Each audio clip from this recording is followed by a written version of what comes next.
capítulo 2 de Eclesiastes, o verso 10.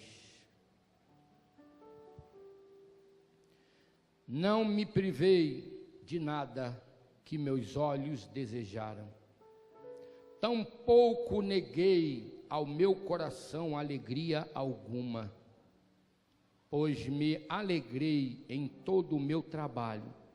Esta foi a minha recompensa por todo o meu empenho.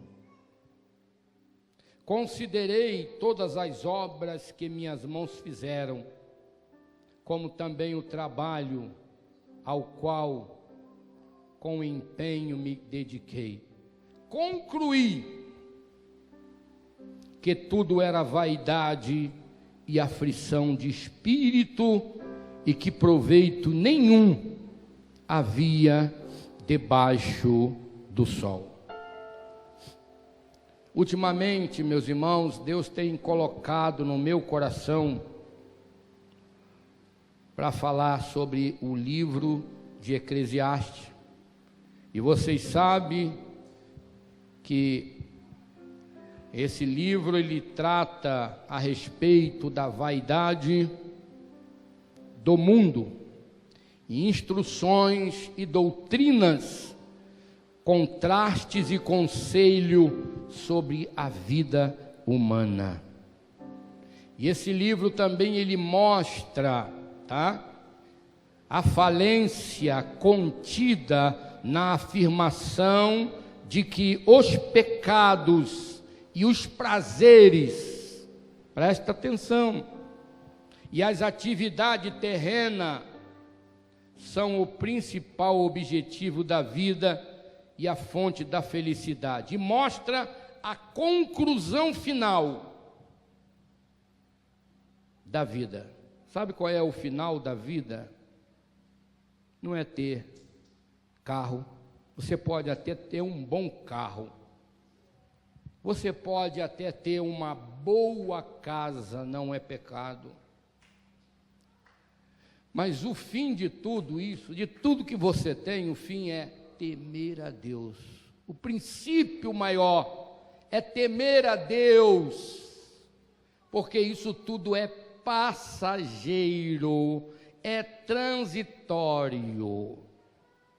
Por isso que a Bíblia afirma com bastante veemência: não ponha o seu coração na incerteza da riqueza. Então, a riqueza é uma coisa incerta. Está na Bíblia. Na incerteza da riqueza. Então, está dizendo, a riqueza é coisa incerta. É coisa que hoje você tem e amanhã, de repente, do nada, você perde aquilo tudo. Aquilo tudo desaparece como fumaça. E você fica frustrado, decepcionado, em depressão. Você pode ter uma boa casa, mas escute o que eu vou te falar. Você pode ter um bom carro, uma conta boa no banco. Você pode ter tudo isso que não é pecado. Mas o pecado é deixar a vaidade entrar em nós, o orgulho entrar em nós, porque temos de tudo e achamos que não precisamos de Deus. Irmão, nós podemos ver, as pessoas sabem até que Deus vê tudo, elas sabem, mas mesmo assim as pessoas procedem loucamente. Há muita gente procedendo com loucura. Não é louco, a pessoa não é louca, mas as coisas que as pessoas fazem, se nós pararmos e analisar, é coisa louca, é coisa de louco. E a pessoa não é louca, tem uma mente sadia, mas as atitudes são de loucos. Estão deixando de lado a palavra de Deus, não reconhece o Criador. Aquele que dá tudo, não reconhece que quem é dono do ouro e da prata é Deus, não sou eu. Tem até uma oração no livro de Provérbio, que a oração é essa: não me dê, Senhor, riqueza e nem pobreza. E agora? E você para aí e fica pensando, mas então o que Deus vai me dar? Se Ele não vai me dar riqueza, se Ele não vai me dar pobreza, o que eu vou ganhar com Deus? Sabe qual é a conclusão ali? Mantém-me, olha o que diz, da minha porção acostumada. Tem gente que está acostumado a viver com 10 mil reais. Tem outros que o que vive com 10 mil, fica espantado com aquele que vive com 1.000. Como é que você consegue viver com 1.000 reais? Porque eu não viveria com 1.000 reais, não ia viver com 1.000 reais. Teve até um presidente da República que é falecido. Se fosse pobre, eu daria um tiro no meu ouvido. Expressão horrível, mal colocada, uma palavra, né, que não foi bem colocada, essa frase. Um dia alguém perguntou a uma pessoa, a pessoa sentada na frente e o outro, os dois, né, sentados, e a pessoa falou para o outro: você não sabe o que é ser rico. E a pessoa do outro lado disse: você não sabe o que é ser pobre. Você vê como que as pessoas agem com loucura, com loucura. A Bíblia diz assim, ó, tendo como se não tivesse. Você tem alguma coisa? Tem. Então é como se não tivesse, tá? Anda humilde, desce um pouquinho e reconhece que quem deu tudo isso foi Deus. Desce um pouquinho do seu pedestal e reconheça isso tudo. Não faça igual Nabucodonosor não, né? E ali também tem, aqui também tem o Salomão também, que mostra tudo que ele fez também. Mas Nabucodonosor olhou para tudo que ele fez, construiu. Olha aí, tudo que eu fiz. Se gloriou. Isso tudo aqui, ó, é obra da minha mão. Eu fico até um pouco meio assim preocupado quando eu vejo alguém querendo mostrar tudo que ele tem. Não faço não, irmão. Não faz isso não. Deixa isso quieto. Não fica mostrando não. Deixa isso quieto. E o homem mostrou, ó, tudo isso aqui é obra da minha mão. Sabe o que aconteceu com ele? Foi pastar igual animal. Ficou 7 anos louco. Ficou 7 anos com o espírito de uma doença. Tipo uma loucura, não é? 7 anos. Quando ele, dos 7 anos, aí ele voltou a si, aí ele disse: agora não posso fazer isso não. Eu tenho que reconhecer que tudo isso é Deus. Tudo isso aqui não é nada meu, é de Deus. Nós não temos nada. Todos aqui nasceram nu. Ninguém aqui nasceu rico. Hoje você tem um carro, você tem uma casa, você tem... Mas ninguém nasceu com carro, ninguém nasceu com casa. Você nasceu, todos nasceram igual. Nu. Nu saí do ventre da minha mãe. E nu eu vou voltar. E aí ele diz assim, ó, o Senhor deu e o Senhor tomou. Ah, se nós passássemos o que Jó passou. Jó perdeu filhos, perdeu e era o homem mais rico do Oriente. E ainda tem uma palavra que diz que ele era temente a Deus. Porque tem muita gente rica, é rica, mas não é temente a Deus. Mas esse homem, além de ser rico, ele era temente a Deus. Desviava-se do mal, diz a Bíblia. Ele desviava-se do mal. Sacrificava-se pelos filhos. Por um acaso, Deus, meus filhos pecou, eu vou me colocar no lugar dos meus filhos pedindo perdão. Mas um dia, o diabo foi lá diante de Deus. Viste o meu servo Jó? Deus falou. Vi. Ele é fiel e temente a ti, porque tu deu tudo a ele. Mas se eu tocar nele, ele vai te negar. Deus falou assim, Deus deu testemunho de Jó, hein? Toca nele, só não toca na alma. Mas tu vai tocar nele, vai tocar na saúde dele, tu vai tocar em tudo que ele tem. Só vinha notícia ruim para Jó. De repente, a vida de Jó virou de cabeça para baixo. Alguém chegou com uma notícia, livro de Jó, você lê em casa, capítulo 1, você vai pegar lá. Olha, acabou de morrer os teus filhos. Caiu a casa, deu um vento lá, caiu a casa, matou os teus filhos. E agora, eu vim te trazer essa notícia. Sabe o que ele disse? O Senhor deu, o Senhor tomou. Bendito seja o nome do Senhor. Ele mostrou que ele não estava servindo a Deus pelo que ele tinha, não. Mesmo não tendo, ele continuava servindo a Deus. Não vamos servir a Deus quando tudo está bom só não, irmão. Vamos servir a Deus também quando as coisas não estão boas. A Bíblia até diz, ainda que eu seja infiel, Ele permanece fiel. Você pode glorificar a Deus?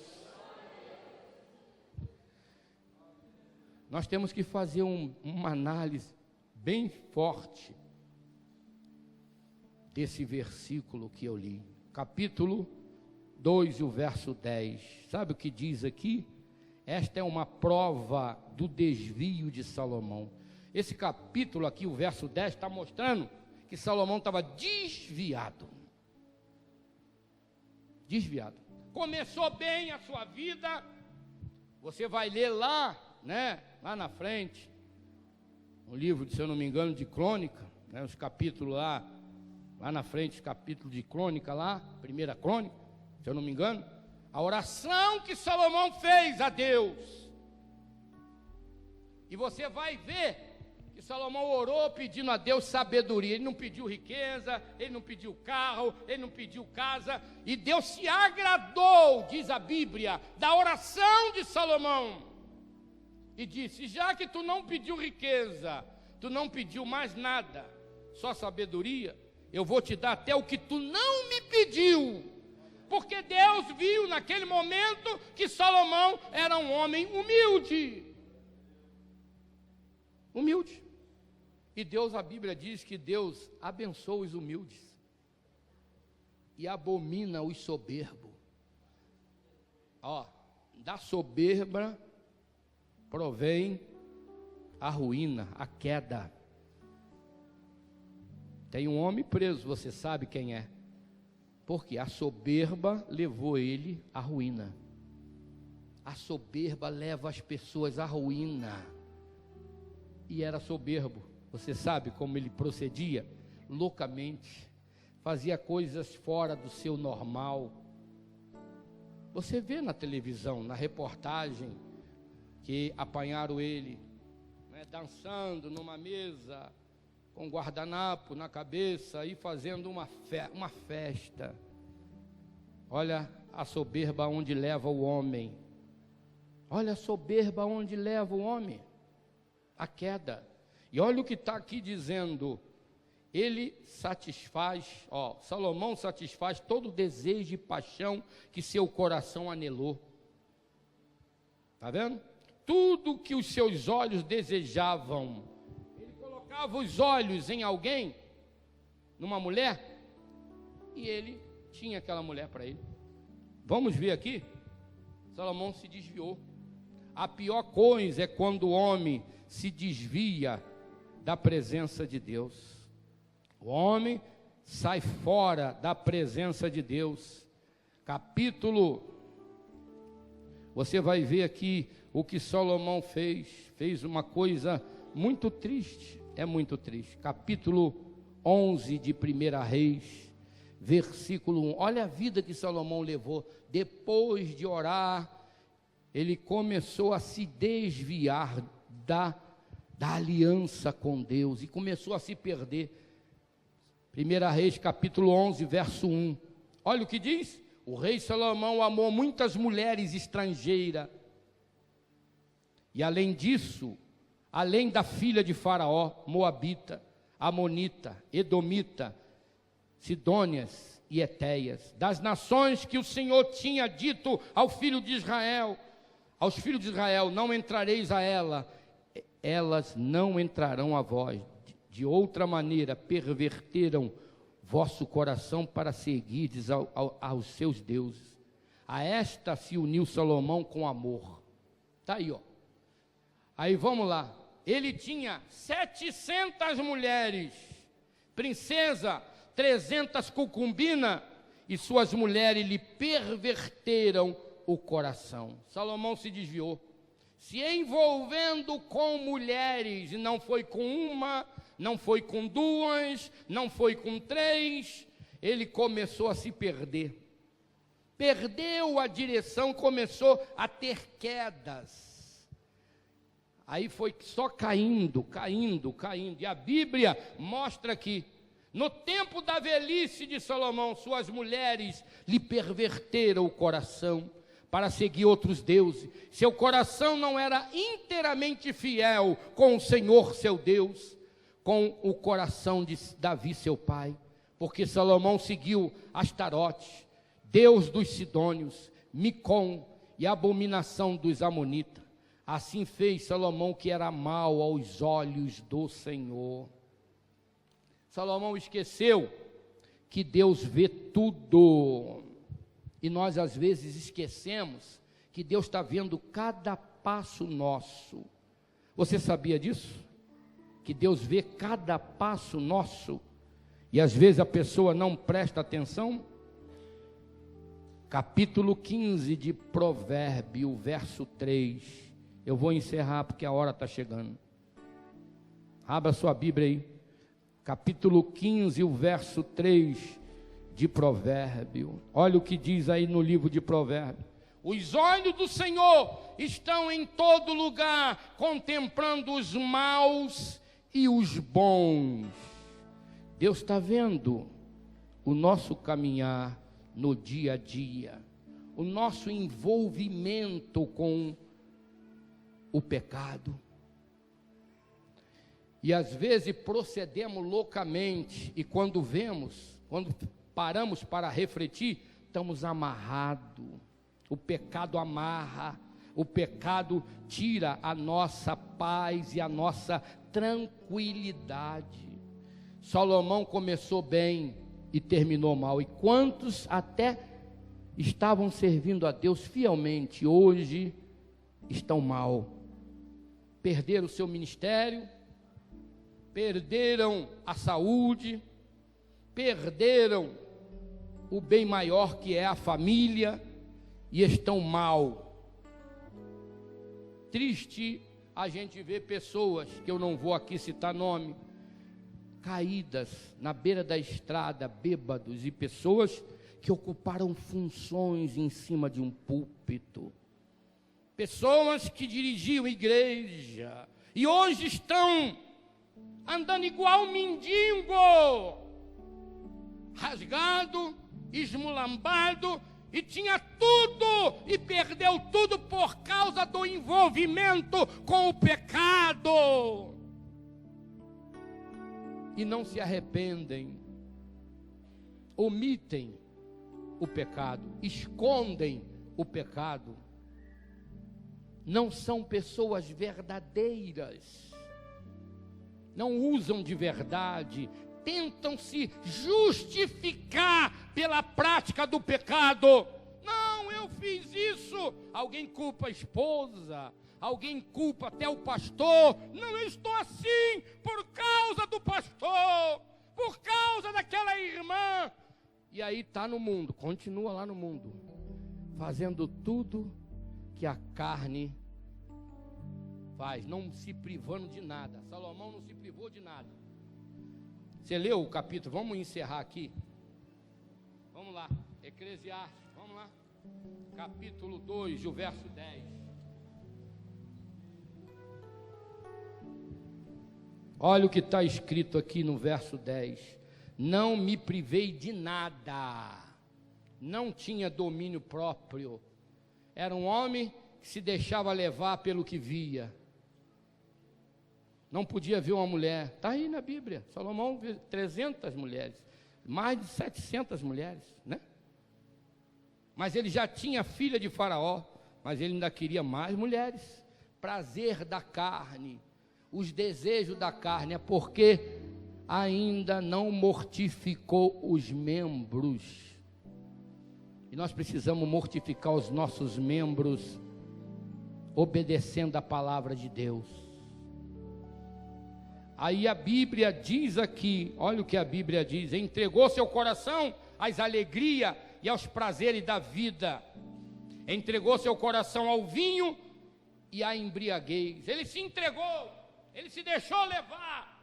E ainda diz aqui: entregou seu coração à loucura, colocou seu coração na riqueza, nas canções, na música e em tudo que estava relacionado a essas coisas. Entregou-se ao desejo e às paixões desenfreadas. Quanta gente não tem freio a sua vida.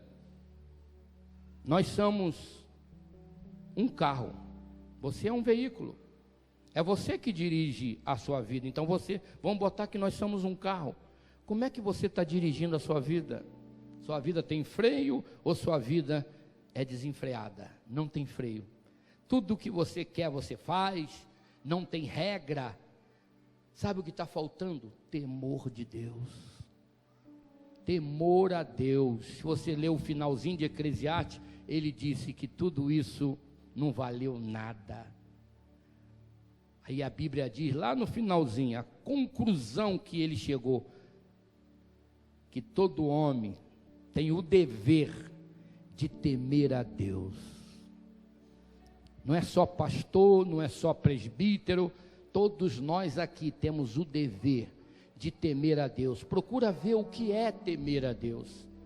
Temer a Deus é obedecer a sua palavra e seguir as regras determinadas, não é pela igreja, não é pelo pastor, mas por Deus, na pessoa até do pastor, porque tudo tem que ter regra. Se não tem regra, vira bagunça. Por isso a vida de muita gente está uma bagunça. E você vive às vezes vindo à igreja só para orar. Pastor, eu preciso de oração porque a minha vida está um caos. Está um caos porque você não é temente a Deus, porque você deixou de temer ao Senhor. E você precisa temer a Deus. É o princípio de todas as coisas, é temer a Deus e guardar os seus mandamentos, porque isto é o dever de todo homem que quer servir a Deus, que quer estar na presença do Senhor. Mas você não tem freio, não pode ver uma mulher, os olhos estão contaminados, não pode ver uma mulher. Tem um espírito de sensualidade, um espírito habitando no mundo que está fazendo as pessoas pecarem.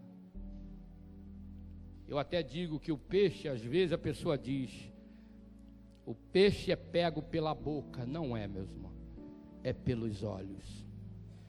Ele viu e ele vai direto, aí agora que vem a boca. Aí foi os olhos que levou ele àquela isca. Os olhos, cuidado com os teus olhos. Cuidado com os teus olhos. Se os teus olhos forem mal, todo o teu corpo está complicado. Cuidado com o teu olhar. Cuidado, a primeira vez é normal, mas a segunda já não é normal. Primeira vez é normal, se olhar alguém, achar uma mulher bonita, também é normal. Agora, cuidado para isso, essa beleza toda não entrar no teu coração e começar, porque só em pensar você já pecou. Está na Bíblia. Só em pensar, só em desejar, não está tendo nenhuma relação com aquela pessoa, mas tem desejos ocultos, está escondido, e Deus vê o que está escondido, porque Ele vê tudo. Não tem para onde nós fugir do olhar de Deus. Deus está vendo tudo. E Ele vê tudo lá no fundo. Ele conhece cada um. Que o Senhor te abençoe nesta noite, que você entenda que temos que temer a Deus. Fiquemos de pé.